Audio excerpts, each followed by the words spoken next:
Trading options can be an exciting and profitable way to generate money using the markets, but it can also be emotionally draining. The constant ups and downs in the market can cause traders to feel a huge range of emotions, from excitement to euphoria to fear and anxiety.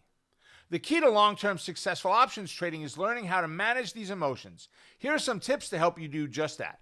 Number one, develop a trusted, tried, and true trading plan. Listen, you would never go into business without a plan. If you do, you better plan to fail. So you need to have a plan in place for how your trade is going to work.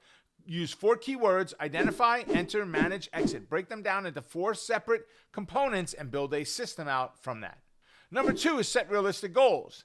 Hey, here, Rob, how about this? I have $100 in my account. Can I make $100 a day with that? Well, that doesn't sound very realistic to make 100% a day, right? Or it doesn't sound realistic that you should risk 100% of your money every single day either, right?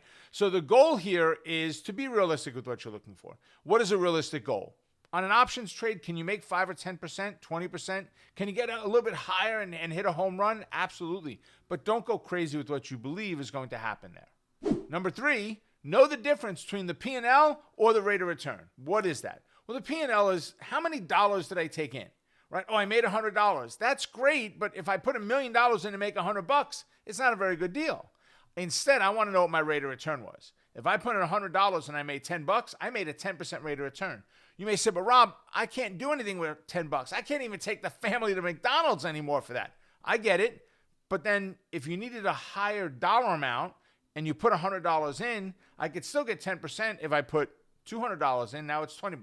If I put $1,000 in, it's $100. See where I'm going with this? Number 4 is take breaks. Use the 3-strike rule. I love baseball. Use the 3-strike rule and you're out of there, baby. I love being an umpire as a kid. Well, what does that mean, the 3-strike rule? I'm out there trading day in and day out. If I do 3 option trades and they go against me, I'm done. That's it. I'm done. I'm done trading that for the day. I walk away, go do something else. Golf, fish, walk, hang out with your kids, grandkids, spouse, whatever. Just get away from the computer. Something's off. Either it's you or the market, but no matter what, things are not jiving for you. One of the worst things I've seen happen here is, and it's worse for men than it is for women, sorry to say. All right, guys, just get over it. One of the worst things I see happen here is you could win on 99 trades in a row. And then here comes the one that goes against you. We'll call it Apple today, all right, is the one that went against us. Apple goes against us, and we are going to get our money back from that stock. And you're going to go back and figure it out on that stock. There ain't no figuring nothing out. You take the right setups. Don't chase the wrong patterns. So if 3 trades have gone against you and you gave the money back to the market on all 3, just walk away.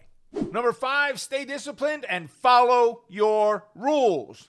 Don't make stuff up on the fly. Don't forget the rules, right? Make sure that you've got your rules written down on a piece of paper. Write your strategy out. No, Rob, come on now. Listen, I'm an adult. I got it right here. Yeah, you do. Until the door shuts and the left and right brains separate and you can't get to the rules anymore. And then when the trade is over and the door opens back up, you go, if I just would have followed the rules.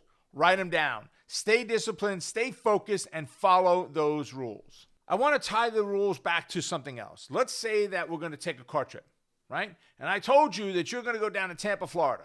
And you got your GPS and you get down to Georgia, you get down, and I say down to, I'm in New York, right? You get down to Georgia, you get down to Jacksonville, and then you go, wait, Rob never gave me an address. Right? What happens to your stress level there? It goes through the roof, right? You need to have a plan to follow, a set of rules, right? If I gave you the address, you know exactly what to do. It's a stress-free trip, except the drive part in New York.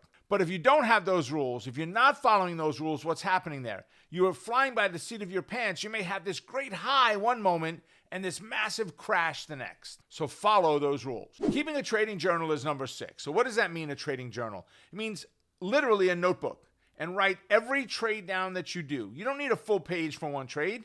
Whatever you use, you write it down. I have a piece of paper right here. I just got off of a video that I was on, or a training that I was on, where I was talking to some students about what happened in the market today and what we're looking at.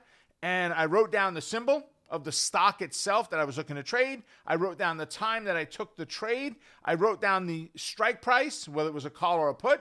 It was a put on Tesla. How much we bought the option for. And I know what time it was because I wrote it down. And then I wrote down to close the position, sell to close. I wrote down what time I sold the position out. And I wrote down my total P&L on that trade and convert that P&L then into a rate of return by dividing those two numbers out. But keep a journal of all the important components. This will help you so much. Go back over that journal, if not every day, go over it on a weekend and review every single trade that you did to keep up with what you did wrong and to learn from those. And number 7 is learn from your mistakes, right? It's great to say, oh, I did a good trade today, right? Now, I'm not asking you to beat yourself up over the ones that didn't work out. What I am asking you to do is look at that trade and ask yourself, why didn't it work out? And figure out what you can do to fix that the next time. And keep something in mind. It may not have been your fault that it didn't work out. You may have followed every rule in your plan, and guess what? Some stocks will go the other way anyway. Really? You mean if I write a plan down, it's not all going to do what I want? Hell no. Right? You will have trades go against you. Anybody that tells you won't lies.